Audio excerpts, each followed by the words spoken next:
What's up, gals and pals? It's your boy Vino Valentino, and welcome back to 60-Second Cocktails. This is the YouTube PubCrawl, and ladies and gentlemen, I am excited to have my friend, one of my favorite people in this niche, a sweetheart, and a talented, and just a great overall gal, Home Bartender, and say hello to the audience. Hello, audience. I'm blushing. That's so sweet.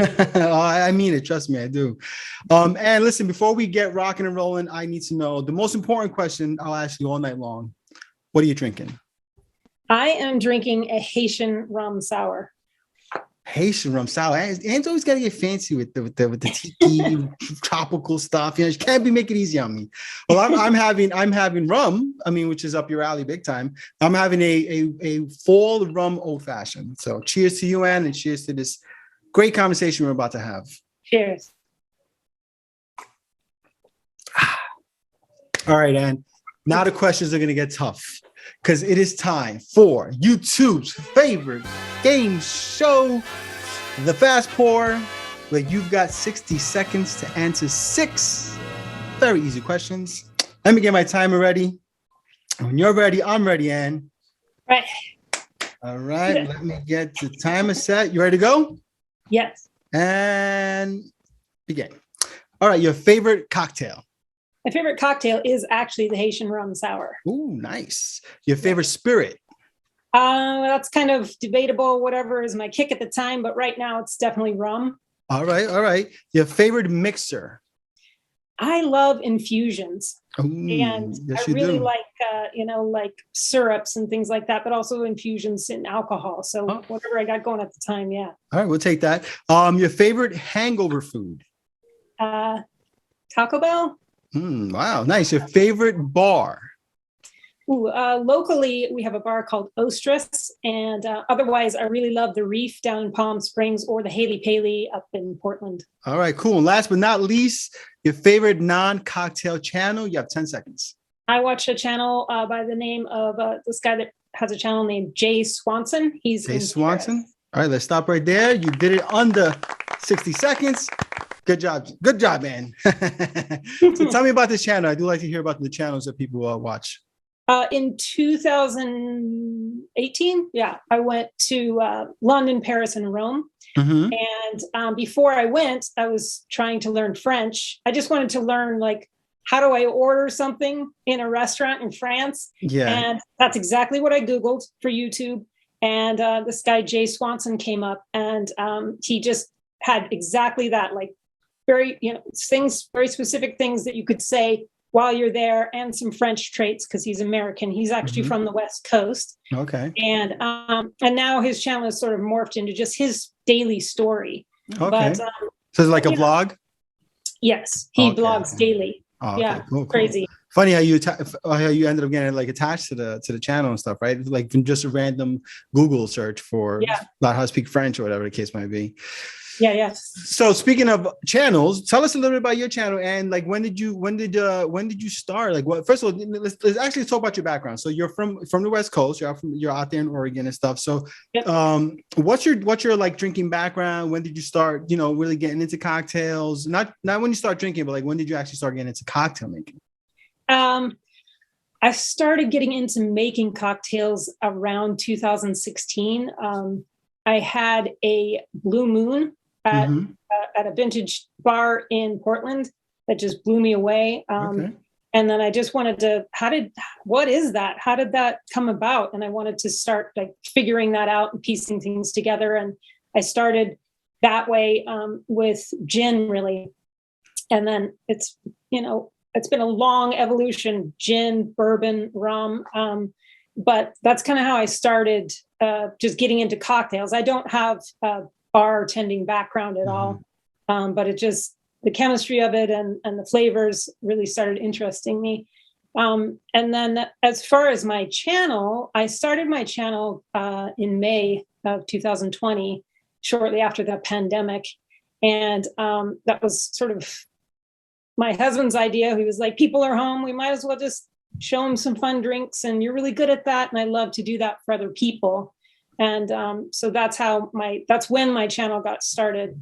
And that's how I kind of started with classic cocktails, a lot of gin and fizzes and just the classic stuff. And now kind of moving in a different direction, I suppose. Mixing Your channel has definitely evolved from where it started. I mean, you've evolved from when you started, and it's interesting that your kind of personality comes through more, and it's so much more interesting. And then your cocktails are. So it's almost like the evolution of your cocktails kind of went with you. You know what I mean? Like you're kind of that kind of bubbly personality starts to come out more, and then your cocktails became a little more interesting too. So I wonder if there's like that kind of streamline of a thought. You know what I mean? Like you got into a real comfort zone, not only in making cocktails but also your presentation and just kind of being more yourself on camera.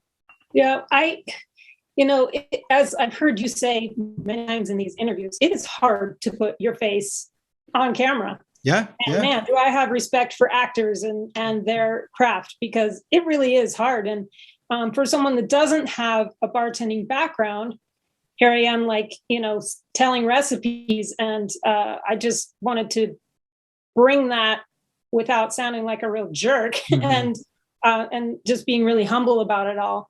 And I think that comes through. And then the evolution of the spirits that I've been playing with over the past year and previously really comes through a lot too. And I'm really, really enjoying the aspect of rum. It's so diverse and incredibly diverse. And so it's sort of, moved into that. And when I really enjoy something, it's coming out a little bit more. But yeah, it's hard to put your face on camera and be very natural about that. Listen, Anna, let me tell you something. Obviously having 15 years in the beverage business and you not having any, YouTube is the great equalizer, right? Because ultimately, at the end of the day, if you're not comfortable in front of a camera, if you've never been in front of a camera, we all feel like rookies. We all feel like, oh my God, what are we doing here? Yeah. And you can even look back at some of the big dogs. You can look back at Steve, and you can look back at Leandro and guys like that, and their earlier videos where they have a bit of a deer and headlights type of thing going on, right? And you would think they don't, it's like they don't look any more experienced making cocktails than someone like yourself, so it takes a while to be able to kind of develop that persona that you had either behind the bar, or if you're just at home making cocktails, you start to forget the camera's there and you just talk you talk. And I know I look at my earlier ones and, even though people will be like, oh, you seem so comfortable in front of the camera. I'm like, dude, look at my videos now. Trust me, that's comfortable. You know what I mean? So what's visible versus what you feel maybe might always be apparent, but like, it's definitely not easy in the beginning to jump in front of a YouTube camera. And the last thing I am is shy. I am not camera shy, none of those things, but there's something different about you and the camera by yourself. Yeah. It's a whole different ballgame. I think, I just ran into somebody who recognized me and was like, oh my God, the Home Bartender, one of the places I was at. That's awesome. Like, what? It wasn't even in my same state, but, and they were talking about, being humble and coming across that way. And, and he was actually talking about the evolution of my channel. And he was like, wow, it's just been really interesting to see your journey. And when I started the channel, that was part of it for me. Like, this is a journey. It's a long-term journey. And so has the whole cocktail experience been in general. Like I was saying, starting with gin, moving to bourbon, moving to rum. It hasn't been, just 6 or 7 months. It's taken years for me to understand each thing. And I have really taken on each one at a time. So, yeah. One thing I will say, I mean, there's people that, so bartending professional bartending comes in many flavors. You've got caterer bartenders, you have restaurant bartenders, you have bars, bartenders, so guys that like have worked like in craft bars and stuff like that, they tend to have a pretty large selection of cocktails like in their memory that they're used to making and stuff. But for the guy that works like in the average Irish pub or, maybe at like an Italian restaurant or something like that. Yeah, that guy might've been bartending for 20 years, but he made maybe 20 different cocktails. That's all he ever had to make, because most people going to those places, they want a Manhattan, an old fashioned, a martini. They want the basics. They want the classic, want a margarita. They're not asking for even things like sidecars. They're not asking for, right? Like they're not even asking for stuff like that, because that's not the kind of the basic everyday cocktail that people were used to ordering. So that guy who has 20 years in the business, ultimately finds that after those 20 cocktails that he's used to making, now it's all a new game to him. Yeah. You know? And I'm one of those guys, like so for me, you know, I come from the catering business, right? So my focus was wine and whiskey. That was my focus. I knew how to make all the classics, and that's how I started to. I love classic cocktails still to this day. But when it started coming into like making stuff that, you know, like I looked through my Death and Co. Recipe book and stuff like that, and I'm like finding all these new cocktails that I've never made before, and so I'm excited to learn. I'm excited to taste these. A lot of the cocktails I make on the show for the first time, I'm trying them. Yeah. You know? I wondered about that, like for a bartender, like you were just saying, who's sort of niched in one direction, and then maybe years down the road they're working at a different place. Is that fun for them, or is that, you know, is it another learning experience, or is it just like more crap? Yeah, I mean, I think it depends. Like, it depends on what the bartender's like goal is. Like, if he's just bartending to make some money and he doesn't really give a shit about the craft, yeah, he's gonna be like, oh man, I don't want to learn this stuff. So he may not even go work at a craft bar. He might, I'm gonna stick to like, you know, Italian restaurants because I know the 10 drinks I got to make, right? Or you got the guy that does and he wants to learn, and like being thrown into it and seeing all these new, you know, someone like Carl, for instance, is someone, you know, who is learning a lot himself, and he's been bartending forever, right? I'm the same way. So like, there's a lot of guys like us who have bartended for a long time, but our cocktail, the type of cocktails we were making were very limited, maybe a small 20 to 25 different cocktails. But then you got guys like Anders who, you know, works at more craft bars, and he makes, you know, he told me he has like 150 cocktails that he knows because he works in a craft bar, right? Like that's their business, right? To make all different types of cocktails. So the journey is fun. The journey is fun, even for guys who have been in it for a long time. We're learning. We are. Yeah. You know? Yeah. That is definitely what my channel is about, is this journey and learning. And I feel like, you know, putting my face on camera aside, I feel like the whole journey of my channel has been about me and giving that back and teaching that to other people. And I think it's interesting. Yeah, no, it is. I love it. We have such a great supportive community who really kind of helps each other, supports each other, and we get inspired by each other. You know, I was talking about that with Andrew. I was like, you know, Angry Cocktails. I was like, you know, it's interesting because he's another guy. You know, there's you, there's Rob, there's Jess, there's Angry. These are home bartenders. None of these folks had bartending experience, you know. And then you have guys like me, and you had guys like Carl, like I said, who were bartenders. You know, so like there's a cool dynamic, you know, but we're all vibing off each other and learning off each other, which is great. Because even you guys, like yourself, right? You're making a lot of homemade stuff. I don't really do that. That's not my thing. You know, but I see you do it, and I'm like, oh, that's really interesting, you know. So even if I don't do it, I still find it really interesting, you know. Yeah. Then you got the wee pearls of the world who just like, you know, forget about it. She's like, you know, that's just magic. Yeah. She is absolutely fascinating. She's absolutely fascinating. So let's talk about the, you know, identity of your channel. You know, so when you came into this, what was your like goal? And like, obviously you wanted to, for yourself, was to, you know, continue on this cocktail journey and learn more about cocktail making because you became intrigued by it in 2016, right? But what were you hoping that other people would have got of it? Well, I was hoping that just calling it the home bartender in general would inspire people to make cocktails at home, just the same way that I was doing at home, especially during the pandemic, because you couldn't go anywhere. Yeah. So, you know, that was like I said, the basic root of the channel was just to inspire other people to make cocktails at home. I mean, you can do it. It's something you can definitely do. It can be as surface as you want or as deep as you want, I think, and it's pretty diverse. So that was just, you know, the journey of that, just helping other people while I was having a journey myself.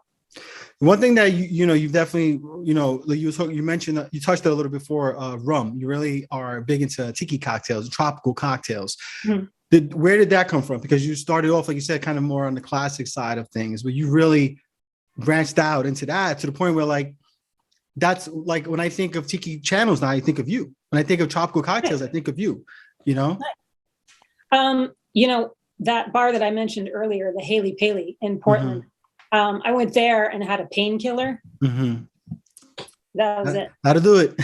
Oh my God. That'll do it. And then, the tiki culture followed, really, because then the Smuggler's Cove book and the Beach Bum Berry books, and I've got quite a few books now. But when you start understanding the history, going all the way back to the 1940s and 50s and 60s, and then all the way up through, and how tiki is changing. But the tiki community is sort of like our little group that we have. They're super supportive. They're very diverse. And, it can go from rockabilly tiki to modern modernism type tiki, all the way back to that classic tiki, but everybody's sort of in one pool. And that I found to be really inviting and really fun. But the rums, like I was saying earlier, is just so diverse. Like you were saying, you love wine and you started in wine, and that's very diverse. That is very similar to rum. Yeah. Where it comes from, how it's made. I mean, all, it's all sugar cane, but damn, it's different. Yeah. It's all grapes, but damn, it's different. Yeah. Yeah. And that really interests me as well. And just learning a lot about it. I'm not saying that I retain all of it, but I have learned so much. It's hard to retain it all. Well, I mean, you'd be surprised what you've retained though, right? Like it might come out when you don't realize, like, oh, I knew that. I didn't realize I knew that, Yeah. So one thing that is interesting, like in my personal life. So, I mean, everybody kind of knows me about like the New York Frank Sinatra guy and the classic cocktail guy. But like, I have this huge affinity for like the tropical world. Like I'm a Puerto Rican. I love the beaches. I'm a big Jimmy Buffett guy. I'm in the tropics all the time. So I do love tropical drinks, but I've never ventured into tiki. Oddly enough, because I do like tiki cocktails very much, but it does feel like a world onto its own. That's like, oh man, am I ready to get in there? You know what I'm trying to say? Like that's I found that almost everybody that's into tiki, that's where they stay for the most part. Because it's such a big thing. Tiki's so big. You look like someone like Jeff over at Tiki Drinks for Home. Like he has an entire channel for tiki, right? You're becoming very much a tiki channel. Like it becomes all encompassing. Yeah, it is so big. Yes, it's very vast. It's very big. Look at Steve, the barman. He ventured into that as well. You can never, the cocktails are endless. And the way that tiki is evolving into, more tropical but modern tiki, and people are putting spins, like the bitter Mai Tai and things like that. Yeah, yeah. And that elusive dream that I had on my channel a month ago or whatever, man, that it's an amazing, tiki-esque cocktail. And I like that it's going into that direction as well. You have your purists.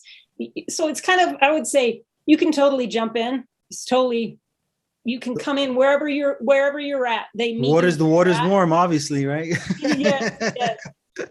I mean, wherever you're at, they are a supportive community. Yeah, I know that, and that's awesome. I mean, obviously, I'd be just picking your brain and Jeff's brain and people like that. But what I'm considering doing is doing like a tiki week for myself. Just do a week where I kind of just dedicate to tiki, because ultimately that's not what my channel is really about. It's about quick cocktails.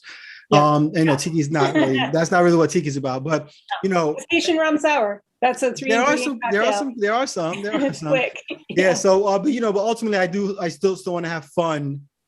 I mean, even my channel, like my 4 cocktails, I've kind of done away with the timer for, I'm moving away a little bit from it. I proved my point. Ultimately, I can make cocktails fast. You know what I mean? And I'll still do it here and there for fun, but like, I do want to be able to experiment more with cocktails and not kind of be trapped in that have to rush through my cocktails. So like doing something like a tiki week is something that I'm really interested in doing, because, I look at all these really great tiki cocktails. I'm like, I'd like to try those. I just don't have, again, like a game plan for that. Like I have to figure out which ones I'd want to try. And I got to get stuff like falernum, which I don't have because I just don't make tiki cocktails, So, that's definitely something I want to tap into and do some collabs with people like yourself, because I think it'd be kind of fun. Yeah, for sure. To pick your brain and stuff about that. Go ahead. Something else that is interesting about tiki is when people think of tiki, I think they think it's all just rum, sweet drinks. I'm going to get a hangover, but it's not. It's not just rum. You've got several bourbon drinks, you've got several gin drinks, and with the people that are making these modern cocktail drinks, they're putting all kinds of other things into it with a wine float, and there's a lot of other things just besides tiki. But I mean, I think like Suffering Bastard is one of those more common known ones as not a rum drink. It's I think it's cognac, right? I can't remember what it is. I made it, but I can't remember what it is. Yeah. Might be gin. Might be gin, I think. Gin. Yeah.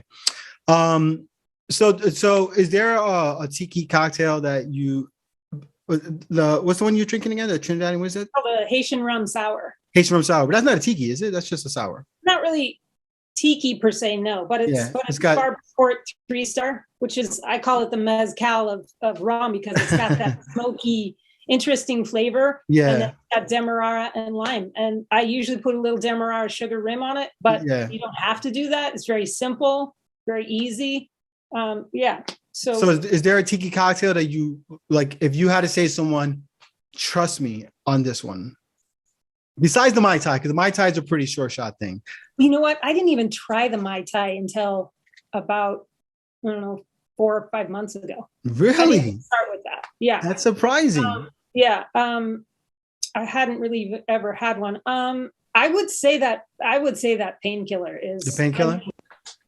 It's so good. It's got so many juices in it that you barely even notice that you're drinking some rum, and it is sweet. And I love the creme de coconut cocktails as well. So that, I would say try that. Yeah, you're gonna love it. So have you only had that one Mai Tai, or have you made more of them since the recent? Oh no, I've made. You've made. All right, good. I mean, it's an amazing cocktail. So, I mean, you can see why it's the grandfather of the Mai Tai, Yeah, and it's riffed. I mean, it's the grandfather of the tiki. I'm sorry. Yeah, it's riffed on so much, that you can never. I don't know. It's endless Mai Tais. Yeah. One of my favorite riffs is the suit and tie. Yeah, so I was just gonna say that Nicholas Vines, I think. That sounds about right. Yeah. He was like, "Have you ever tried one of these?" And I tried it, because that's with cognac, right? Yeah, with cognac. Yeah, and it's pretty. Wow. Yeah. Yeah, I made it on my channel. It was one of the few tiki cocktails I've made on my channel. But Mai Tais are very simple compared to some of the other stuff that's out there. Yes. So tell me about the Oregon drink scene, because I know that you tell me about this tiki bar out there, and I know the West Coast is like really, the tiki scene is it's the shit out there, man. Like there's like, that's what, San Francisco and on, it's like really kind of where the tiki culture was created. And ultimately people think of Hawaii, but Hawaii may have capitalized off of tiki culture, but it's really the West Coast. Southern California. Southern California for sure. Yeah. And I have yet to go. There's a few tiki bars since the pandemic. I haven't really gone to many places, but there's a few tiki bars in San Francisco, and then of course Smuggler's Cove is totally on my. Yeah, I know. Even I want to go there. I mean, just because that's a piece of history, Yeah. And in my husband and I started going to Palm Springs during this last year, and there's like 5-6 tiki bars just in Palm Springs. Wow. And we've gone to the Reef a couple times. There's one there called Bootlegger Tiki, and they make more modern kind of like I had one this last week that had Mr. Black in it, and I do not like coffee, and I was like, wow, this is incredible. So, and then up in Portland, Haley Paley is a sister bar to Smuggler's Cove, so that's really close to me. Cool. And Uncle Pete. So, and then there's a couple up there, but down where I am in general, I live in a pretty small little community, and I can't get much, so sometimes I have to smuggle stuff in, but there's not much here in my community as far as bars. So I'm just doing this at home.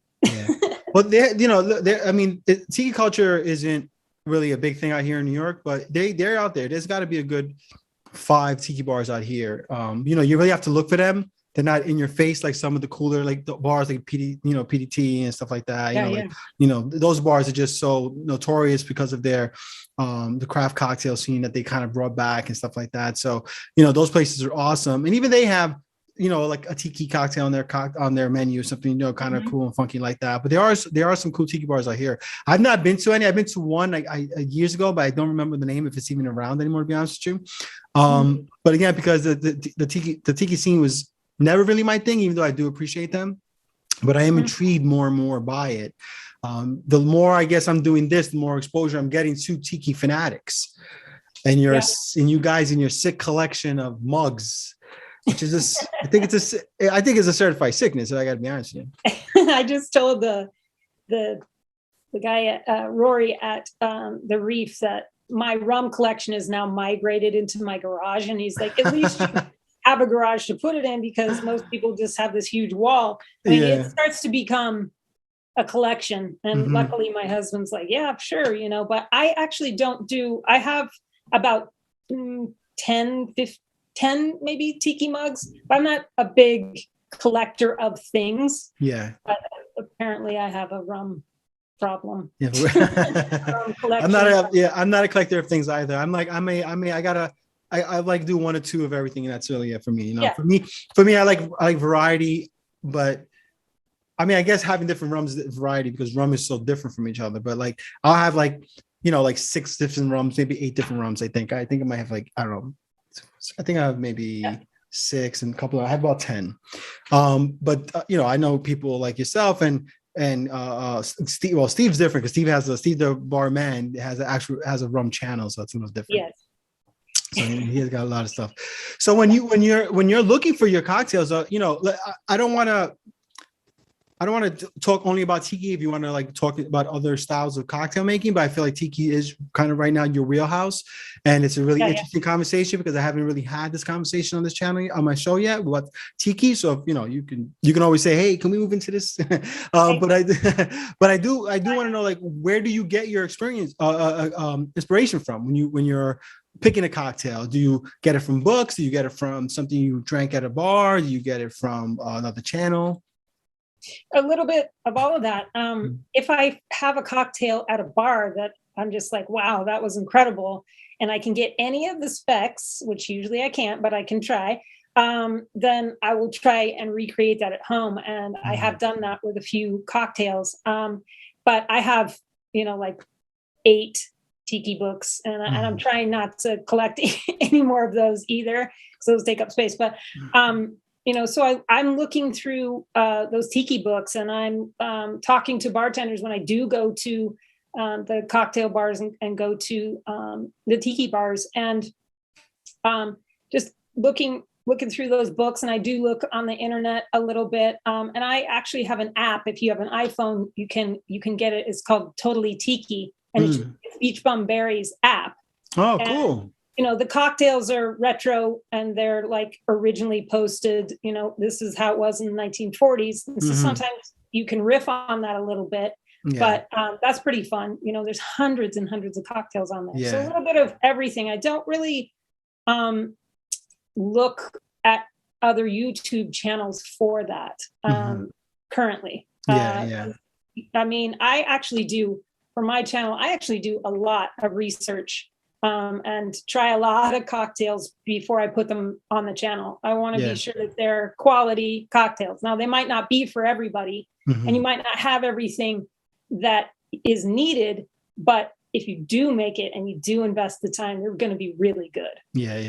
I definitely, I see, like, you pull out that book with all the little notes in it and stuff like that. We're like, oh yeah, she's been doing her work. Do you have a favorite tiki book? I mean, I imagine Smuggler's Cove is probably fave. Definitely Smuggler's Cove. It has that guide on different rums in there, in the back, and it runs through the history. It's a Bible basically for tiki, but also I really like Beach Bum Berry's books too, because he really goes. He worked with, he was the one that found all these recipes and these bartenders that were, still alive, that want to be recognized for their craft and their making of those cocktails years and years and years ago. So I do a lot with Beach Bum Berry books, and I do like his books a lot. They have retro pictures and actual pictures of actual cocktails from the 1950s. And those are fun books to read and look at, but definitely Smuggler's Cove. It's a, like I said, a Bible for tiki. Oh, that's cool. That's cool. I love that. I love the idea of that it has so much history in it too. I love the history of the cocktails. That's why I drink so many classic cocktails, because I do love, even though, there's so much of classic cocktail history is kind of, made up or it's not necessarily accurate, but it's still fun to think of how these cocktails could have been created and the time in which they were created, with some of the more modern cocktails is obvious. It was like, it was this bartender at this bar. Yeah. It doesn't make the cocktail any less delicious, but it's always something kind of cool and like a little alluring about the idea that we don't really know where Manhattan was made first, but we think it might have been at the Manhattan Club, blah, blah, blah, blah. You know what I'm saying? So that's always kind of fun for me personally, because I'm a history buff. So I love that idea of that. I'm kind of, that is my draw actually to Palm Springs, because I am a mid-century modern person. I love that. My house is done up in that type of furniture. And I love the feeling that I have of that, 1950s vibe when I'm in Palm Springs. Yeah.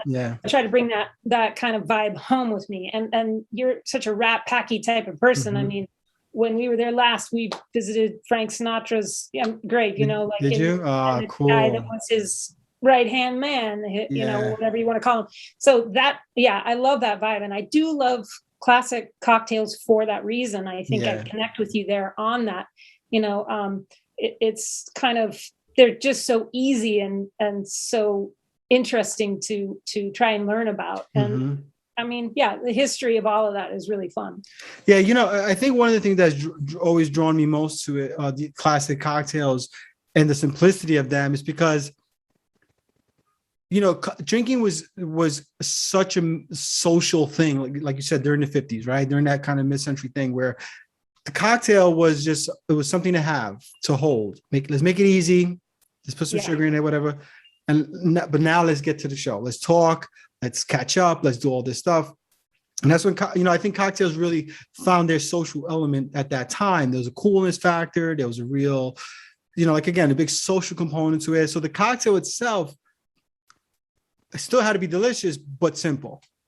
It didn't, it wasn't about the cocktail as much as it was about the entertainment, the hospitality, With tiki, it's a little bit different because the cocktail is so important, because it's such a feature, And I think that's why there's a culture there, though, because so much is built up around the cocktail. Yeah. It's an experience. It really is. Experience. It really is. Whereas that was a time for, when you look at the books and you look at Beach Bum Berry's books, you see the waitresses are all, hot ladies dressed in tiny, tiny outfits. And that is an experience that you're having when you go into that bar, which I find really interesting too. I mean, that's I think literally a huge part of it all. Like, tiki is not just a cocktail. Yeah. It's not. It's everything that goes with it, It's very similar to, people, like, again, going back to what I said, like Jimmy Buffett, right? Like, Jimmy Buffett is not about the music, right? It's like going to his shows and the tailgating and wearing the leis and there's so much more to it. The music is almost complementary to the environment that's built around it. It's funny that you say that. We just stayed at the Margaritaville. Oh, did you? I really want to stay at one of those. Yeah, it was fun. And actually the cocktails there were very, very good. I'm not surprised. They had pool cocktails, which were just blended. I mean, they were fine. Yeah. They actually had a couple bars on premise that were very good, and the food was very good too. But he's, they were showing videos of him, because I'm not actually that familiar with him. You can see all the people are just totally, they're a community, and they all have that, in common. They're called parrot heads, is what they call them. Oh, I didn't know that. That's what they call them. Yeah. So, be it a tiki cocktail or not, what's a cocktail that you've always wanted to have that you've not had yet? Is there something on your, like, I need to have that list. I need to make that list, that for one reason or another you haven't had it yet? I haven't done a Demerara dry float yet because this is kind of hard to explain, but I can't get a lot of stuff down here in Southern Oregon. Now, like Uncle Pete, he's in Portland. There's lots of places that he can go to. I have like 3 different places. So I haven't been able to get Hamilton. I haven't been able to get any really overproof rums because nobody is doing that. God, that's got, I mean, you picked the wrong, So you picked the wrong cocktails for the incident. Yeah, the OFTD, which is what you're going to use as the float on the top of that, I have not been able to get. So you should have stuck to the classic cocktails. See, you hamstrung yourself, man. It's only going to make them that much better when you finally have them, you know. So how far are you from having, like, if you want to drive to Portland? Is it really far? It's about 4 hours. Yeah, you're probably closer to California. Yes, I am. I'm about 45 minutes. What's on the the border? Okay, what's the biggest town that next to you in California? I would say where the northern part of California is not actually that populated. So then I would say Chico, kind of Sacramento. That's the biggest city, and that's 4 hours away. Wow, so you're just like up just kick fight a paddle here, huh? I live nowhere. No, God, yeah. That sucks. That's why I fly out of here and go someplace. Yeah. Well, so what's a you know, in the time that you've been doing this cocktail stuff, what's a cocktail you had that you felt was overrated? Ooh, overrated. Like you're like, you know, everyone loves this cocktail, talk so much about it, you know, it's only okay. Or you didn't like it, period. Ooh, I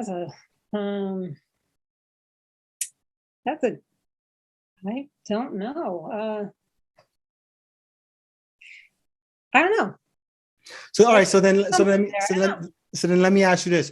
What's a cocktail you've had that's not terribly popular that you really, really want people to try?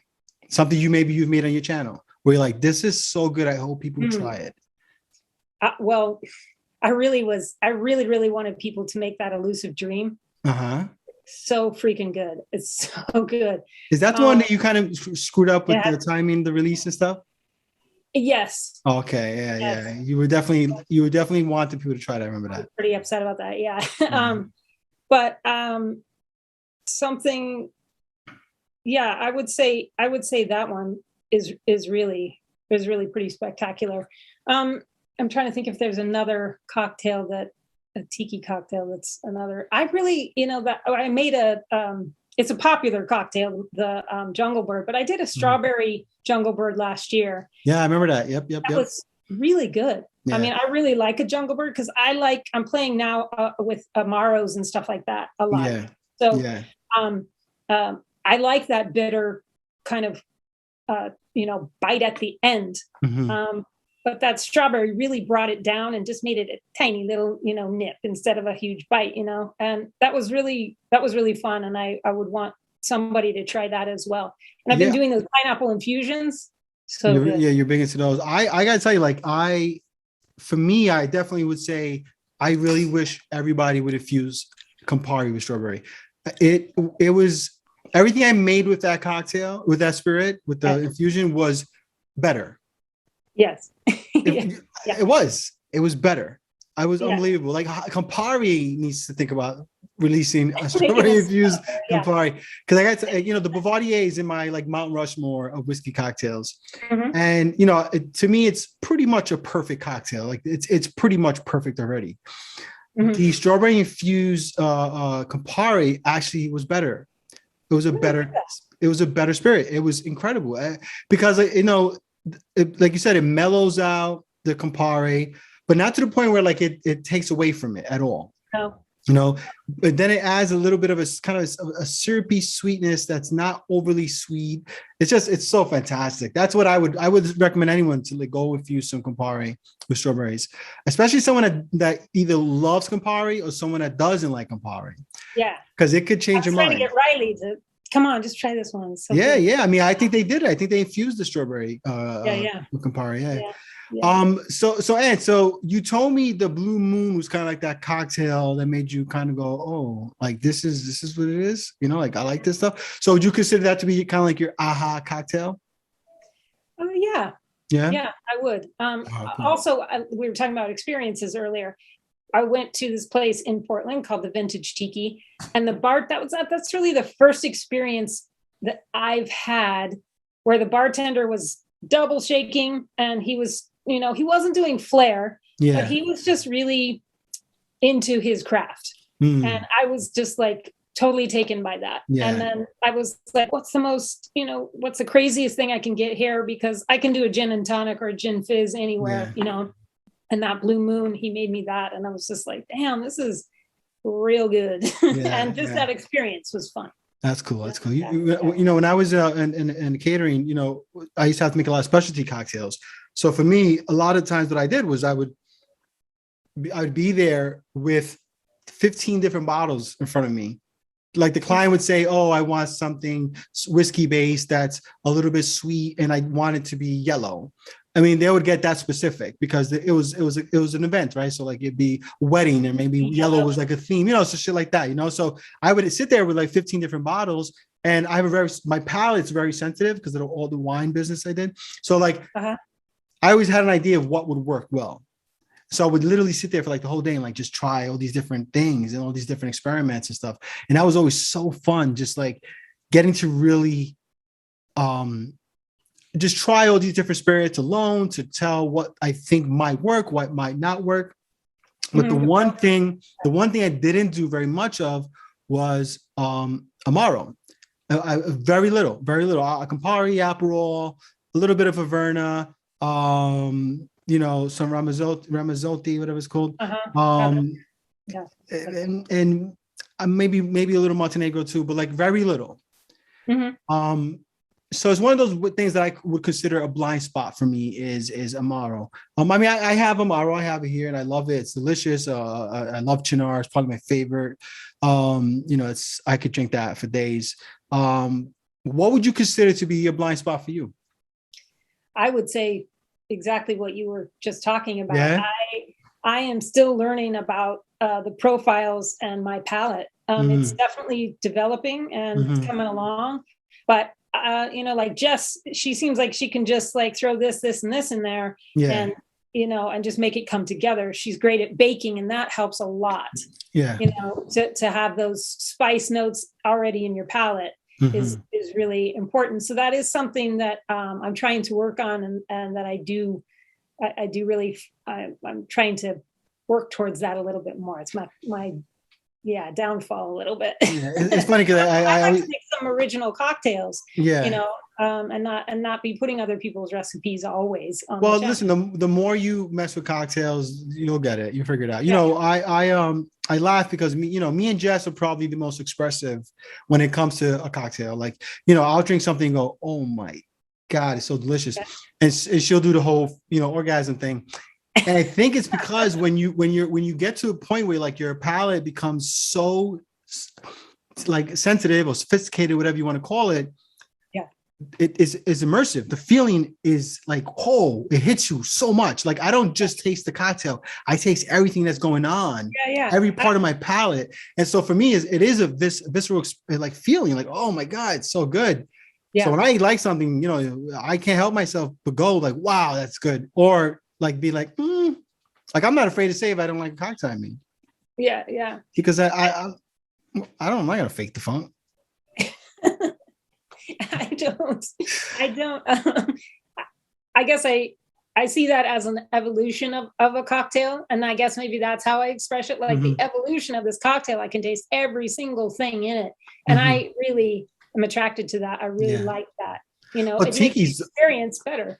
I mean, Tiki, you want to talk about a category where there's so many flavors going on, it might be almost to your detriment, right? Because you're trying to learn how to kind of, pick apart these flavors in a cocktail, but it's so much at once for someone who's kind of new, but it could be a crash course at the same time. Like you're going to learn hard and fast.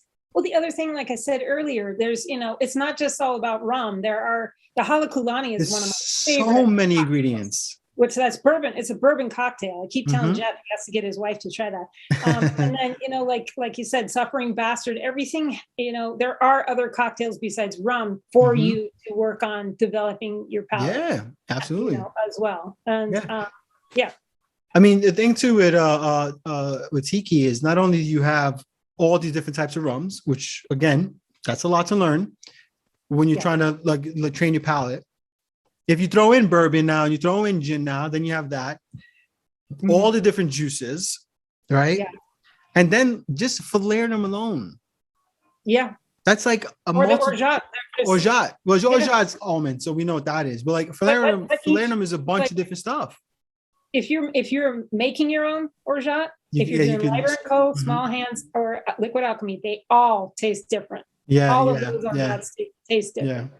So, and you can even make different types of orgeat too. That's the thing. Like, it doesn't have to all be the same. It could be different styles. Like,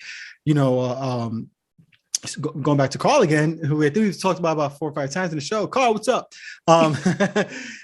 He makes like that winter orgeat where he puts the cinnamon and stuff in there like that. That looks incredible. I really want to make that. That sounds awesome. Sounds amazing. Yeah. Yeah, I do love orgeat. It's probably my favorite spirit. It's probably my favorite syrup. It's I'll use it in classic cocktails because I just think it adds a really cool kind of texture to the cocktail. Yeah, it adds a nice mouthfeel to it. That cocktail. While we were talking, I was thinking that I made a cocktail called a Kaiser Suze. I remember that. Yeah, I remember that. At a bar, pineapple juice, bourbon. It had basil oil and cracked pepper. That was just a couple of years ago, and that was definitely a cocktail where I was like, "Wow, this is incredible." Yeah. The bartender was amazing. She could just whip out anything. Yeah. But I mean, those juices, they don't hurt. So, and so what do you I mean, you haven't been drinking since 2016. That's just when you got into cocktails. Yes. Yeah. So you got to give me a good cocktail story, a good drinking story. I ask everybody that comes on here. Listen, it could be funny, it could be sentimental, it could be, whatever. It could be whatever you want it to be. But I need at least one. Well, I think the first time that I drank, which was about 14. Oh, these are always the best ones, by the way. My parents went to a play for the night, and I had a friend she pushed me a lot. We did some mischievous stuff. So, and I generally was not that person, but we mixed wine, bourbon, and gin together. See, now here's the thing, right? Here's the thing. Before you finish your story, the mixing's not the problem. People need to know this.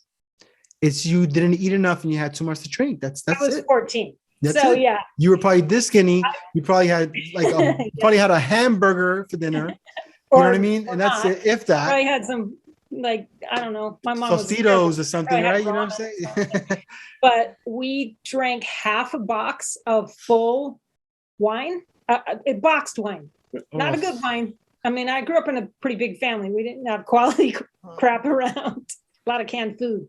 My girlfriend and I were sleeping outside, in the backyard, and we just took that box and all the shit out with us, and we mixed that up in the backyard, and then we went on a little rampage around the village there, around my area, and then I came back and threw up pretty much all night. And my mother actually came in at some point to check on us. And, I was like, I think I have the flu. I don't feel good. And she's like, well, let's talk in the morning, and obviously it smelled like booze in there. Yeah. Big time. And she actually didn't punish me. She was very gracious and said, that is your punishment. Yeah. I was sick. Lesson learned, man. And you gotta let kids let kids learn, right? We all get smashed at least once, and some of us learn, some of us don't. Took me a few of them to learn. Yes. It's only been, within the last couple of years that I've learned that.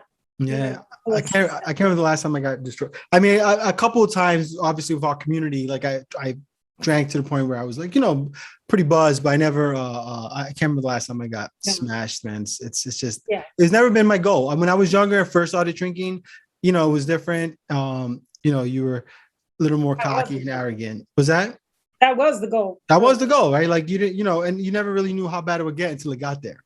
Yeah. I had a blue slushy once that I got from 7-Eleven. I poured vodka in that and I threw that up, which was interesting, you know, just like pull the car over right now. I'm going to throw up. And then all this blue stuff came out and that was pretty terrifying. Oh my God. But yeah, there were a few of those. So do you recall, you know, you kind of transitioned again into Tiki, but you said you started a little bit kind of like with gin. Was there ever a point where like you were like into bourbon or scotch or any other spirits? Well, I started with the gin, and then literally when I went to that bar I was telling you about just a minute ago and had that Kaiser Suze, that was the first real bourbon drink. We had just asked the bartender, we were like, you know, my husband and I were talking, what aren't we looking at here? What aren't we playing with? And as far as a spirit, and we were both like bourbon. And he said, can you make me something sweet, you know, with bourbon?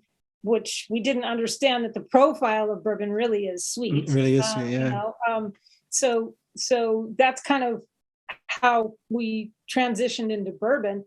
And then bourbon is very close to rums. You know, they have a lot in common. And then going up to Portland and having those tiki drinks. So yeah, it was at that bar trying that bourbon for the first time that really turned me on to bourbon. Now, is your husband a drinker as well? Yeah. I mean, we're actually, probably contrary to popular belief, we're actually not big drinkers. The most drinking that I do is for this channel to try and figure out what I'm going to put on the channel. Yeah. You know? Yeah. I mean, I think most of us probably, because we're doing this on a regular basis, you know, maybe 1 or 2 drinks a week because you're so focused on filming and editing and research and plus your job and your family, whatever the case might be. So you actually don't drink as much as people might think you do. You know, I probably drank more when I wasn't doing the show because I was in the catering business. So you know, I was constantly drinking and testing and matching, pairing food with wine. So I was drinking probably every day back then. Now it's, you know, because it's focused around the show, I probably drink, you know, 3 days a week versus almost every single day back in the days. Yeah. It's harder when you have a family, you know. So I mean, responsibilities. It's also just harder because you, again, like you just don't want to get, you just try the shit you got to do. The shit you got to do. I said, we got lives, guys. We have lives, believe it or not. We don't just sit around drinking all day. We got to do. So tell me, when you're not making tiki cocktails or any kind of cocktails, what's Ann do? Like, what's Ann's hobbies? I know your husband's a drummer, right? A musician of some sort. Yes, he's a musician. I am kind of a handy woman around the house. All right. And during the pandemic, while we were starting this channel, I bought a 1984 Prowler trailer. Nice. And it smelled like 1984 in there. So I ripped everything out, all the cupboards, the carpet, the walls, because it was completely trashed. And I rewired what needed to be rewired. I put the frame back together from the inside out. I ripped out the couch. So that has been my hobby for the last year. Oh, cool. That's fun. Section to go, but I made all of the cushion covers and all the curtains and painted it, and I'm gonna sell it when I'm done. Nice. So that's kind of my thing, is tearing things apart and putting them back together. All right, cool. Yeah. It's funny you say that, because like my like retirement goal is to buy a 78 Trans Am and rebuild it. That is my favorite car of all time. I want the black with the gold eagle on it. The Bandit, the Bandit, smoking the Bandit. I've always absolutely loved that car, and that'll be my retirement project. So that would be a project for sure. Yeah, it'll be a project, but it's fun. It's like I love. I can't remember who I was talking to. Who I interviewed about. It was their neighbor, Pete. We were talking about like things we love to watch on YouTube and restoration shows. We both had that in common. We both love watching restoration shows. And something so like, I don't know. It's just I'm intrigued as hell by people that could take something and bring it back to life. It's just it's like Frankenstein. You know what I mean? Like Dr. Frankenstein is such a cool thing.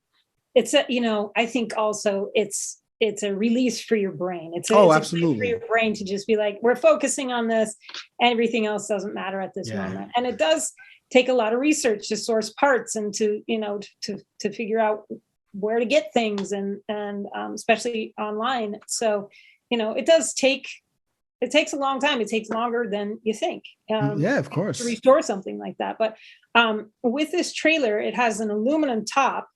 And most trailers don't. They have a rubber top. But I conquered a fear, which is I'm extremely afraid of heights. And it's 23 feet off the ground. And I stood for about 20 minutes on the ladder because I had to go up there and take the antenna off and plug the hole up. And then I got up there and kind of waited up there for 30 minutes. And my neighbors were like, "Are you okay?" But so during that process, I've learned a lot. And I've conquered a few fears, and it's just been a really enjoyable process. And I'm sure your car will be amazing. Yeah, thank you. That's super cool. I mean, you were like a cat up a tree, but fortunately, you didn't have to call a fireman. It's always good. So, Ann, listen, before we wrap things up, what tell me what's your goal for the channel? What do you hope to do with the channel, or even just the brand? What do you hope to ultimately accomplish, and how you plan expand, or is it just something you see yourself just I'm just gonna record videos and that's it? What's your ultimate game plan? My immediate game plan is to make it to 500 subs. So help me out there, people, because I want that community tab. I think that will really help me. It's very nice. It's nice. Yeah. The ultimate goal was just to be a presence and to teach people about cocktails. But in turn, I've learned so much about myself, which has been kind of a gift from this channel. So right now, my goal is just to keep moving on, keep making videos. I'm trying to post another video every other week, even if it's a short or something else. And I'm learning a lot about just the technical aspects of it, which I'm enjoying.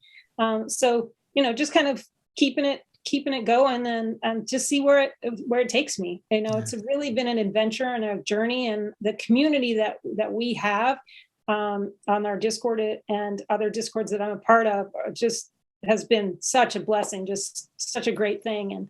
And so I just want to, keep that going. Yeah. That would be great. All right, cool. Now, before we actually go, I think you actually, something I meant to touch on, you started on Facebook, right? Your first video was on Facebook, right? Kind of like a live stream or something?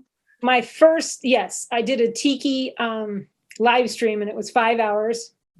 And I made 10 cocktails, and it was crazy. It was really crazy, but super fun. Yeah. We made dinner, and we took breaks, and people came in at different times. It was wild, Cool, we got a lot of people in the beginning, and then those people left, and the other people came in later, and it was really fun. Yeah. So we did start on Facebook. That is awesome. Yeah. Awesome.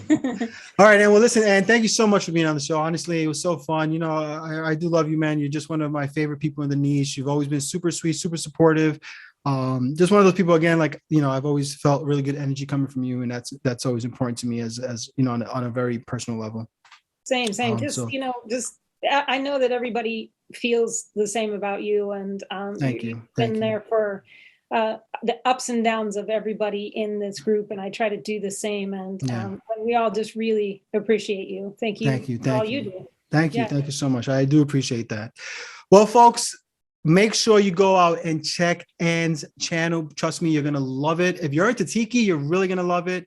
And just support her, subscribe, check her out on Instagram, like I said, Facebook, and you will not be disappointed. And remember, folks, when life gives you lemons, you make yourself a cocktail. Cheers. Cheers.